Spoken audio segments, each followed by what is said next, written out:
Hello, this is a video on how to access your course content on the ICAN Online Tutors website. First and foremost, you need to ensure that you are signed in to the ICAN Online Tutors portal.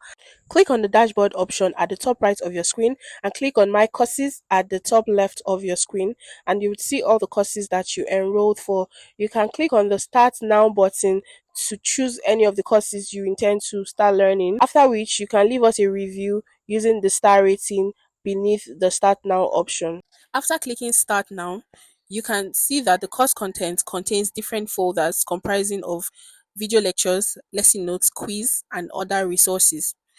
Each video lecture and lesson notes are named by the topics. You can choose the video lecture or lesson notes you wish to study at the time.